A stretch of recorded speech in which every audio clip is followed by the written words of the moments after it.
اور اپنی کمزوری کو طاقت کیسے بنایا؟ انہوں نے طاقت اس طرح بنایا کہ ایک تھیوری ڈیفائن کر دی کہ جو چیز اس معیار پہ پوری اترے گی ہم اسے قبول کریں گے، وہ ٹھیک ہوگی۔ اب انہوں نے وہ تھیوری بنائی جسے ہم سیکولرزم کے نام سے جانتے ہیں۔ جب تھیوری سیکولرزم کے نام سے بن گئی تو انہوں نے یہ تھیوری کس بنیاد پہ بنائی؟ جو ان کے مذہب کی تعلیمات ہیں، انہوں نے اسی مذہب کی تعلیمات کو اٹھا کے پورا کا پورا ہر جگہ پہ لاگو کر دیا۔ یہ بات سمجھ آئی ہے حضرت؟ جی جی اچھا یہ اب بات پہلی مرتبہ سمجھ آئی ہے۔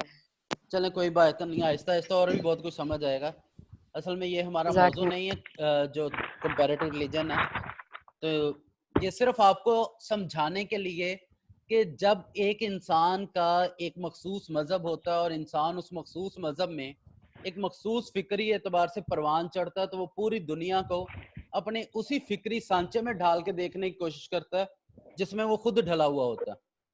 اب کرسچینٹی نے چونکہ جتنے بھی مسیح تھے یا مسیحیت کے فالوور تھے ان کے ہاں ان کے مذہب میں کوئی پبلک لائف کے لیے چیز ہی موجود نہیں تھی، اس وجہ سے انہوں نے مذہب کو اپنی پبلک لائف سے نکال کے باہر پھینکا، اور انہوں نے تھیوریٹیکل فریم ورک ایسا ڈیفائن کیا کہ جس سے یہ لگے کہ جو مذہب ہے اس کا تعلق خالصتاً ہے ہی پرائیویٹ لائف کے ساتھ۔ کلیئر ہو گیا؟ جی اچھا اب ہم نے کیا کیا؟ ہم ایسے احمقوں کا ٹولہ ہے کہ ہم اس بات پہ آگے ڈسکس کرتے ہیں جی public life private life, public life private life, secularism بیڑا غرق، سیکولرزم ستیہ نام، وہ نہیں وہ جو خواتین جس طرح گالا نکالتے ہیں تیرے بچے مرن تیرا ادھا ہو، تو وہ ہم نے رویہ اختیار کر لیا سیکولرزم کے ساتھ، بجائے اس کے کہ ہم اس کو علمی معیار پر دکھاتے ہوئے دوسرا پہلو ڈیفائن کرتے ہوئے اس کا جواب دیتے۔ ہم نے کیا کیا؟ بیک فٹ پہ چلے گئے۔ ٹھیک ہے جی سر جی سر ایک کوشچن ہے یہاں پہ۔ ہاں جی ہاں جی سر کیا ہمارا یہ مجموعی طور پر یہ ہمارا مذاہب کے حوالے سے رویہ نہیں ہے کہ ہم ایسے ہی ٹریٹ کرتے ہیں جیسے ہم اپنے مذہب کو دیکھتے ہیں، ہم چاہتے ہیں کہ سیم ہماری مرضی کے مطابق ہی وہ تعلیمات جو ہیں ہوں، یا وہی قواعد اصول ضوابط ہم ان پہ بھی جو ہے وہ امپوز کرنے کی جو ہے وہ کوشش کرتے ہیں؟ جی ہم ایسے ہی کرتے ہیں، یہی کرسچنز کرتے ہیں ہمارے ساتھ، اور اس کا پھر نتیجہ بھی غلط نکلتا ہے۔ ڈیفینیٹلی غلط نکلنا ہے۔ سر اس کے بارے میں تھوڑا عرض کروں اگر؟ جی جی ضرور کریں سر۔ یہ تو ایک عقلی اصول ہے کہ پیغمبر کی زندگی ساری حیات انسانی کی اصلاح کے لیے ہوتی ہے، ہمارے ہاں یہ اصول ہے جی ٹھیک ہے۔ تو سر جب سارے معاملات زندگی میں پیغمبر کی ذات اور اس کی حیات اسوہ ہے